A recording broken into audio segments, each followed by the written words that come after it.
past has shaped what you're thinking today. And there are just some people that are willing to take on more risk. I'm conservative. So for me, real estate is definitely an investment vehicle in which I use most often, because I can look at a property, I can calculate the numbers, I can determine what that risk is going to look like. You've got to determine that for yourself before you start investing, so that you're investing in the right vehicles that you can, be comfortable with and not lose sleep over. Y'all, today's show is so good.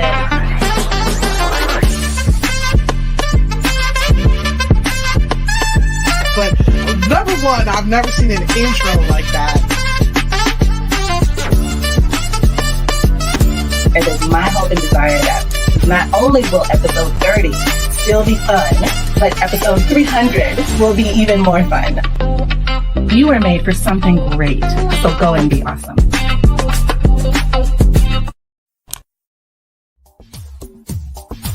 Ten seconds remaining.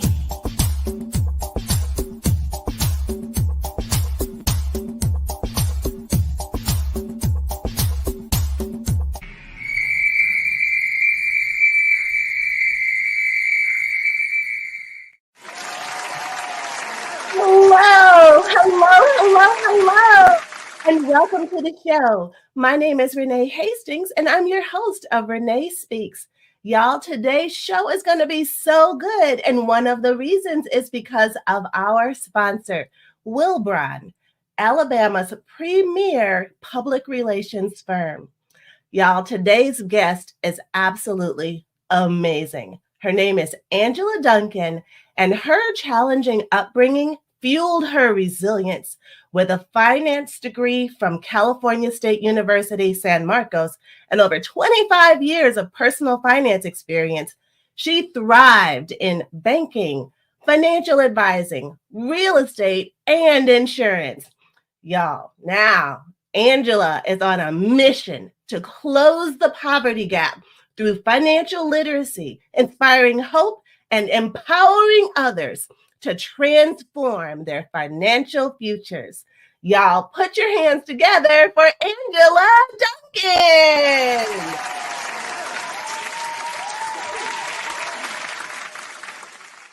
Hey, Angela. I'm so excited to be here today. Thank you for that incredible introduction. Absolutely. I am so thrilled that I actually get to occupy some of your time, which I know you don't have a whole lot of. So it is truly a blessing to us to be able to steal some of that and be able to learn more from you about what financial literacy actually is, and if we don't have it, how we can get it. But before we get there, why don't you tell us a little bit about yourself and your journey? Yeah, so I start with my childhood. I am a survivor of poverty and childhood abuse. I grew up in Section 8 housing, welfare. I've lived in parks, cars, other people's garages, couches, you name it, been there. And so, growing up without money, I always thought that I needed to figure out what this thing is, money. And if I had money, then maybe my life would be different. And so that sent me on a very long journey about learning more about money, and then being able to now today be able to teach amazing people just to take control of their finances. Right. Oh, that is so fantastic. And would you agree, Angela, that this whole money thing starts with a mindset? Because the name of our show today is Breaking Chains, Building Wealth. And so when I think of breaking chains, it makes me think that this didn't just start with you. Mm-hmm. Like something had to happen. There had to be a mindset that was going on, not only in your parents, but maybe their parents and their parents. What do you think? Yeah, absolutely agree with that. I remember my mom telling me stories that, she would come home sometimes and there wouldn't be enough food. Like her mom was a single mom. She got divorced or left her husband when my mom was 10. They moved from Japan to the US. My grandma didn't speak English. And so it was, me really stepping forward and deciding like, this is not the life that I want to lead. And I have a daughter and I don't want her to lead that life. I don't want her to feel the pain that I felt as a child being made fun of, because I couldn't have new clothes or I didn't have the money to go to the football game on Friday, So I just didn't want her to have that. I didn't want that to be her story. And so I knew that I needed to do something different in order for her life to be different. Wow. Wow. What a great mom. I mean, so would you say that there was one particular thing that happened when you made this decision? You were like, enough is enough. This is absolutely not going to be my story. Like as you were growing up? Yeah, I think when I first started, I moved out of the house when I was 18. I was able to sign my own lease, and I really needed to get away from that childhood situation. And I thought that if I learned about money, and that was kind of my driver, like I was running away from poverty. And while I don't recommend that for many people, I do think it was an advantage for me growing up in poverty because I didn't know any different. I didn't know how to, I didn't have anything to lose, right? Because I didn't have anything. And so I do feel like that was an advantage for me because that kind of removes the fear of failure or the fear of losing because I had never really won or lost. So, you're kind of just starting at zero. But really, when my daughter was born, we were living in a neighborhood where Domino's Pizza would not even deliver at nighttime because it just was not a safe neighborhood. I couldn't go for walks or go outside. And I just remember thinking, there has to be a better way of life. This is not what I want my story to be. And that really just pushed me to find mentors, to start learning more, and to really invest the time in myself because it had to start with me first before I could help anybody else. That's so true. That is so true. And it's so funny, Angela, your story and mine is actually, there are some commonalities in our stories because I too was raised by a single mom. We were very poor. And so anything that I earned, which I started working at 12 because of the summer youth employment program in our community, thank God for them. They actually provided opportunities for young people to earn wages working and giving them job experience by matching them to different companies that actually put them to work and gave them, taught them employable job skills. So I know what it's like going to school and not having all the new fancy things or the designer jeans. I think back in my day, it was Gloria Vanderbilt jeans or it was the polo shirts for the guys and, all of those things. And no, we never had those. We shopped at secondhand stores, Goodwill was like our Macy's, And so I totally get that. That totally resonates with me. And I completely understand too what you said about that mindset. If anything is going to be different, I have to be the one to make the decision. It's a decision. Financial literacy is a decision that people make, and they can either choose to continue doing what they've been doing and getting what they've always gotten, or they can choose to, like you said, get mentors. I think that is so fantastic because who's going to teach you how to make money unless they've already made money? Right. Yeah. I heard this quote recently, and they said they want to replace the word of law of attraction with law of action. So you're right. It's not just the receiving of the information and getting that education, picking a lane, figuring out what it is that you want more information about so that you can create that income. But if you don't take action with what you're learning, then why are you even spending the time to learn about it? So turn it into the law of action and take that action. And even if you do fail, I've got a funny story for you. Well, it wasn't funny at the time. But I had thought I wanted to start investing. This was part of my college career. And I had $100, which at the time was a lot of money. And so I had gone into the bank and I had talked with this banker. I was excited. I'm like, I have $100. I want to invest. And so she handed me this pamphlet and she didn't really spend time to get to know me. And I get it. This wasn't a commission client for her. But she handed me this mutual fund pamphlet. I went home, filled it out, sent in my check.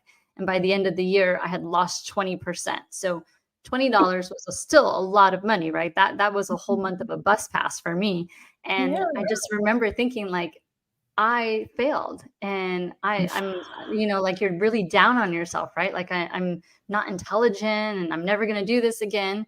But it's not just the first action, but it's when you get knocked down and you got to keep coming back and doing action again over and over and over until you get to that level of success that you want. So I'm glad I didn't give up on my idea of, creating a wealthy lifestyle for myself, because I could have at that point, but I decided to keep taking action. And I do want the audience to think about that. Like, you're going to get knocked down, right? You're going to fail at something, but it's what you do after that really creates the character that you're going to be in the future. That's right. Absolutely. I love that. Like when you get knocked down, it's all about perspective, right? What perspective am I going to take? I did this thing. It didn't turn out exactly how I thought it was going to be. But now that I'm here, am I going to stay here? Or what am I going to learn from this experience?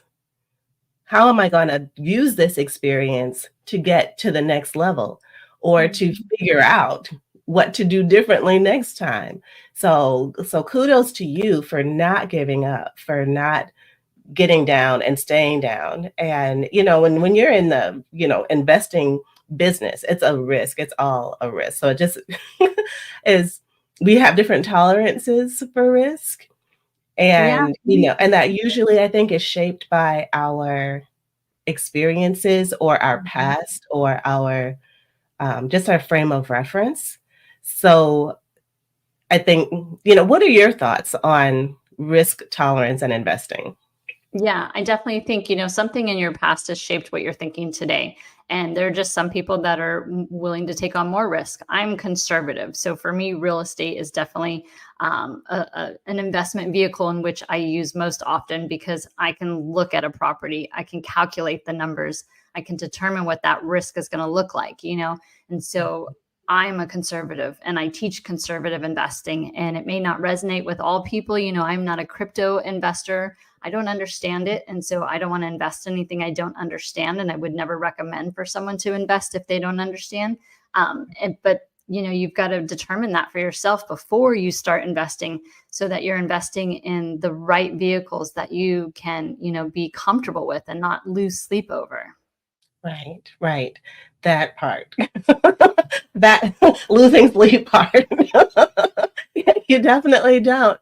And it just makes most sense to invest in things that you know about. Mm-hmm. So if you have an interest in, concrete or whatever, who's the largest concrete manufacturer out there, then, maybe that's something that you would consider investing in. Is that the way that kind of works? Yeah. I mean, it could be anything from cars to wine to coins, artwork. There's, stock market. Every item like that can have a piece in your portfolio. But if you're not taking the time to get to know what that vehicle is, or finding a mentor or coach or financial advisor in that lane, then don't take the risk, because you work so hard for your money, right? Coming up from nothing, it's like you always feel like you're working so hard for that money. Well, that money needs to work hard for you too. It's got to go both ways. Otherwise, you're better off just keeping it in your bank account until you really invest the time to get the knowledge before you make that investment. Right. I love that. What great advice. So, and speaking of advice, so say someone walked through your front door and they're like, I know nothing about money. I have a smidge. I have $500. What do I need to know about this $500, and what would you suggest I do with it? First thing is, we're going to look at your current situation. What is your income? What are your expenses?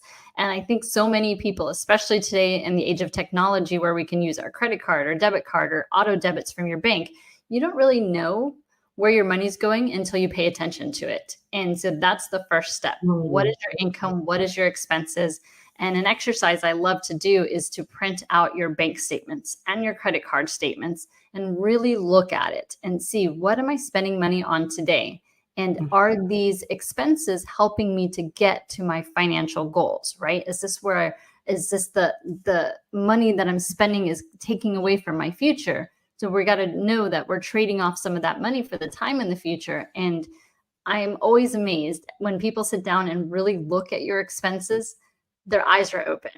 They don't quite understand where their money is going. But now when they see it, they're like, oh, why am I spending money here? Why am I spending money here? I don't really need to do this. So you have an expense issue and then you've got an income issue, right? So the expenses is the easiest thing for us to control first. So it's always where I like to start first. Got you. And then you mentioned another keyword that just kind of, you know, flag went up in my head saying goals. So what are your financial goals? Mm-hmm. Well, I don't have any. How do I start making some? What are some important ones to have? Yeah. So once we've looked at where you're at today, we talk about some things like, do you want to be a homeowner? Do you want to travel? Maybe one of the investment vehicles you want to get to know. So you need to spend some money on that education, kind of visualizing what that looks like, but also who's there with you? What are you feeling like when you accomplish that goal? Because I do believe as women, we're heart-centered, right? So when you are making those goals and you really tie it to your heart and you're like, what does that feel like? Who's there celebrating with me? You're so much more, involved to that goal so that you are going to accomplish it because you feel it, you see it, and then write it down, make a visual. I'm a huge believer still, even today, of vision boards. I know it seems to be like people don't want to do that anymore because magazines are $30, but we can still print out photos online, right? Right. So just make it a vision board, but also share it with people because your family and friends are going to be your biggest cheerleaders. Hopefully you've got the right people in your world. And if not, then that's okay. They don't have to be your cheerleader. Hopefully they'll watch and you can teach them as you go along your journey.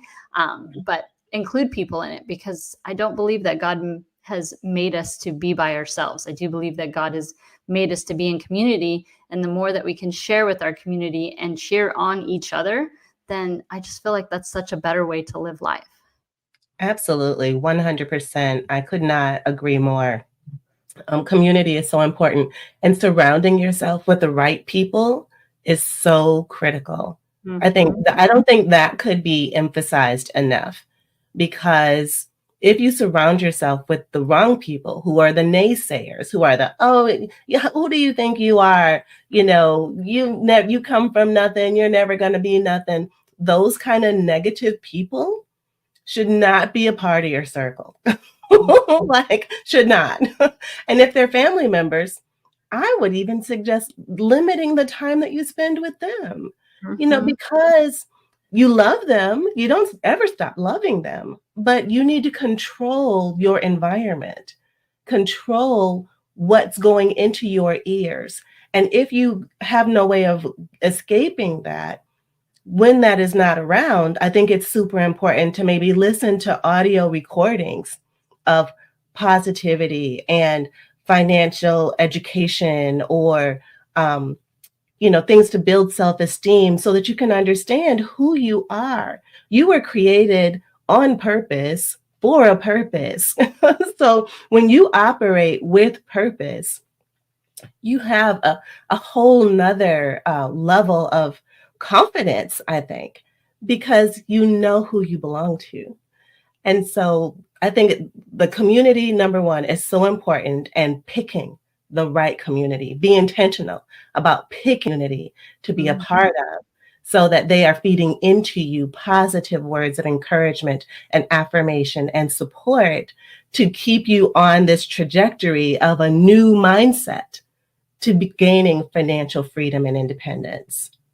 Yeah, and there's some simple ways you can do that, right? Because people ask me, well, where do I find these people? You've touched on it. We're both, we both believe in God. So your church is a great place to start. Most churches have church groups. If you want to join a women's group, most churches have Dave Ramsey Financial Peace University. That if you want to learn about money, these are free ways for you to get education and surround yourself with more people. And even like websites like meetup.com or Facebook groups, there's a lot of free information out there that you can just join. I thrive on being one of the most unintelligent people in the room. And what I mean by that is I want to be around people who know more about what it is I'm seeking to learn about, right? I don't want to be the smartest person in the room. I don't want to be the one that talks. I want to be the one that listens, right? We've got 2 ears for a reason. And it's because I'm on a lifelong journey to educate myself. And the more that I learn, the more that I can teach, the more we can empower people. That's right. I love it. And I'm so grateful to you for what you do, and so grateful for what you've been through to bring you to this place of being able now to speak into others and teach others the things that they need to learn so that they can change not only their life now, but the legacy that they leave after they're gone for generations after them, because of what you've put into them today, because of what you've been through. Does that make sense? Yes, we were not underprivileged. We were just underestimated. And I have a Ooh, I mission. love that. Hold on. We were not underprivileged. We were underestimated. Yeah. I'm writing that somewhere. Yeah. So, that's a driving force. I'm put here on a mission, and is my responsibility to carry out that mission. I love it. I love that. Yeah, we are. Don't be underestimated, audience. Don't be underestimated. I'm doing that with a whole neck roll and everything for y'all listening to the podcast. So I love that. I love it, love it, love it. So you are the only one stopping you. If you're not getting where you're going, it's because of your own self. So stop it. Make the change, make a decision, do something different today. So you mentioned too, Angela, that you went to school and you got a degree in finance so that you could learn more about money. Was there anything that you learned that stood out that still resonates with you today, that kind of is the one nugget that you're like, I'm so glad I learned this? Yeah. One of the things I think as children, we're very curious, right? We ask a lot of questions. And I really encourage you to take that into your adulthood, right? The more questions we can ask, the more curious we become about what we want to learn about, the more information that you're going to get. So I like to ask questions. And I think you probably experience this too, Renee, but that's why we're great on podcasting, right? Is because we're great at asking questions. But don't stop that. That's a childhood trait that should stay with you forever. So even as a parent, sometimes we'll tell our kids to stop asking questions, or it is what it is, or because I said so, but keep encouraging your kids to ask questions, because that's how our brain grows. That's how we become more intelligent. And the more intelligence we have, the more we can share with other people. So keep that trait. And I remember that early on, just asking a ton of questions to people that were around me, whether it was my teachers or other financial advisors, other REMAX owners. I just constantly will ask questions. Like I said, we're turning it around and we're going to help empower other people. I love it. I love that. So asking questions, and speaking of podcasts, you do have your own podcast. Why don't you tell us a little bit more about that? Yeah. So, how else do we empower and teach people than other on a free platform? It's called Empower Her Money. And I get to interview incredible women like yourself, Renee, and just share your stories, teach other people what you've learned, so that if they're in that position and they can learn from what you've gone through already. I don't like to call it mistakes. These are just parts of our life that we go through.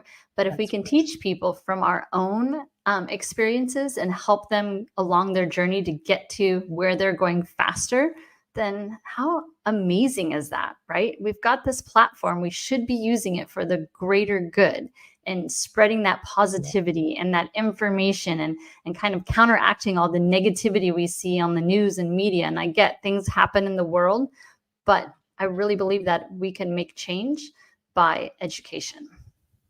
Absolutely, 100%. And we have your one of your sites already up here for your podcast, Empower Her Money. Great picture at empowerhermoney.com. And I love the way the play on words for empower, empowerhermoney.com. So it's so important to not let those past experiences go to waste. Mm-hmm. I think that's so important, that everything happens for a reason, and the lessons we learn from it, the bumps and bruises may kind of sit a little while, but they fade, and there's a lesson behind it all. All the things that we've been through, all the trials, all of the, maybe even sometimes traumatic situations where we put all of our hope and investments in one thing, and then it all just went crashing, and then there's, the money just vanished, or whatever it looks like. I mean, there's so many different things that happen in life that could be considered, traumatic or whatever. But And it seems that way at the moment, but it doesn't have to go to waste. That experience can definitely benefit some, encouraging, or to help give them things to not do. Like, I did this and this happened. This was a situation. Not sure this is your exact situation, but just be mindful. This is a possibility. We had to go through what we did to help understand and teach people who are going through the same thing. You know, I wouldn't be able to teach someone how to play basketball. I don't know anything about basketball other than watching it on TV, right? So God put me on this journey because he knows that other people are going through similar journeys. And those are the people that I want to help reach and teach them to break the cycle, that there is a better life. It just has to start with you. Yes, absolutely. And are there things that you're doing in the community to educate different folks, or, you know, who may have a desire and maybe not know where to start? How do they even, I know we said go to church, maybe not everybody goes to church, but how do they find something in the community that they can do to kind of start walking that path or start on this new journey? Yeah. So I'm in Miami. I mean, a lot of times you can reach out to people. We watch, you know, each other on Instagram and Facebook, and I'm at this event or that event, and just send that person a message. Like if they're at an event and it seems like something that you want to be part of, send them a message. You know, I personally check my messages, and I will invite people to the events that I go to, most of which are still free to go to. And so when people say, well, I don't have the money, well, we're trading the time instead. So until you get that money, you're going to trade your time to get that education, to be part of those communities so that they can uplift you and teach you to get to where you want to be in life. And there's Facebook groups, you know, there's still meetup.com that posts a bunch of free things to go to. But if you're not part of a church, there's still other opportunities for you to find your own community. Again, it just takes the action. If you don't create that action and take that step to find the information, go to the events, and then take action in your life and make changes, that's the only way that you're going to be able to break that cycle. You have to take that action. Exactly. That, because that law of action will not come back void. I love that comment that you made, that instead of the law of attraction, it's the law of action. And when you put forth some effort to do something different, you're going to get something different back. And that's a guarantee. I mean, that's scriptural, you know, so that there's no, you know, woo-woo stars and stones or nothing about that. That is scriptural. You want to lose weight, you go to the gym. If you don't want to, you sit on the couch and eat a bunch of junk food, right? Those are action items. They're going to create something, but is that what you want? Is that the result that you want? Exactly. I love it. I love it, love it, love it. And then I love also how you said, you made the comment about the time is the investment. So even if you don't have money, you need to make the time, because the time is what you're going to need to get the education. And once you have the education, you have a better chance of getting the money. Yeah. Right. And I love that too, because, you know, one of the things I inspire people to do is to find a local charity, something that, you know, maybe tears on their heartstrings a little bit. Being that I came from poverty and abuse, you know, I love to help with women's shelters. And it doesn't cost you money to do that. You can go sign up on their website, go volunteer your time. And it helps you also to feel that gratitude, because even though you might be in a place where you feel like maybe you don't have money, or you're not in a position that you want to be right now, surrounding yourself by people who are on their journey, hopefully to get to where you're at, but they're not there yet, really helps us open our heart. It helps us to have more gratitude in life, just for the little things. I mean, I live here in Miami. The sun shines. I have a roof over my head. I can turn on the faucet and there's water. You know, there's people who don't have that privilege. And so I want to start my day with gratitude and making sure that I'm appreciative to God and everything that I have in my life, because it really is abundant. Whether you've got zeros in your bank or not, you still have an abundant life. So be grateful for what you have, and it'll help inspire you to help other people, which will just propel you forward in your own, you know, accomplishments and goals too. I love it. Love it. So true. That attitude of gratitude is everything. Because like you said, we are rich. First of all, we live in the United States of America. Okay. That people do so much just to get here to this place where we have the privilege of living every single day. Like you said, we have running water. Most of us have shelter and food to eat and plenty, because the waste is ridiculous. But that's a subject for a whole nother podcast. But so no matter how little we have, it's a whole lot more than what someone else may have. And so when you think about what you have and how you can use where you are right now to be a blessing to somebody else, volunteering, helping, encouraging, supporting, all of those things, it is truly the way to a life of fulfillment, of feeling of purpose. Absolutely, 100%. So I know that we are running short on time, Angela, and I want to give you an opportunity to share with us how we can reach you. I know you said you're in Miami. I'm sure you don't want folks knocking on your door.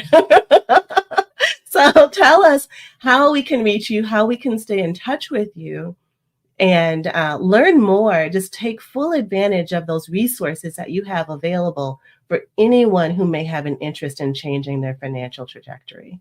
Yeah, I would love for your audience to subscribe and follow to Empower Her Money podcast. It's on all streaming platforms, including YouTube. I'm also on Instagram as Empower Her Money. And if you would love to check out my book, it's called Empower Your Money, because I wrote the book for you, not me. And it's on Amazon, and you can check that book out. You can get it for a Kindle for $1.99. I do my best to keep prices low so that I can reach more people. But yeah, and if you've got many questions at all, send me a message. Like I said, I personally check it, and I will send you a video back with whatever whatever questions I can answer. I love doing personal videos so that I can make sure that I'm answering your questions. Love that. And we have your YouTube channel up here.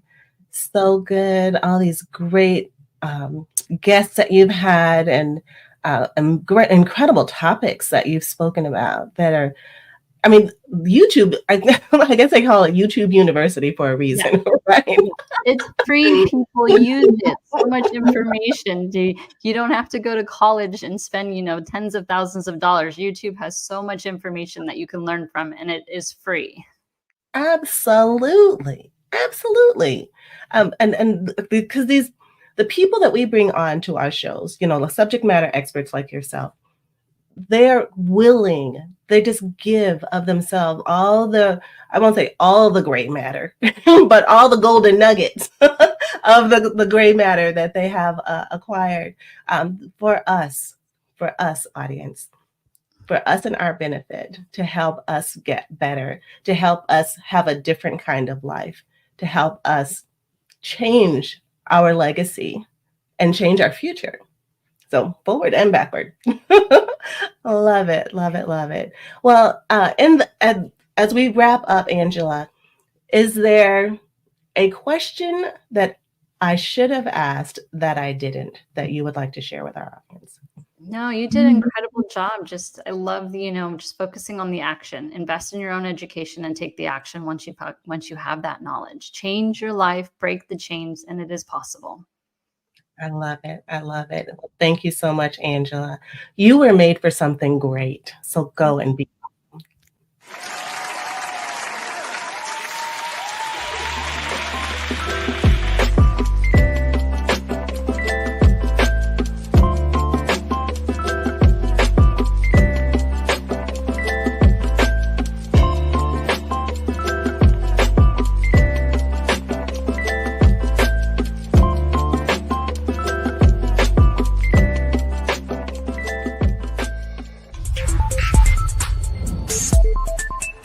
Thank you so much for tuning into Empower Her Money podcast. Hope you enjoyed this episode. Don't forget to subscribe, share this podcast, and leave a review wherever you are tuning in.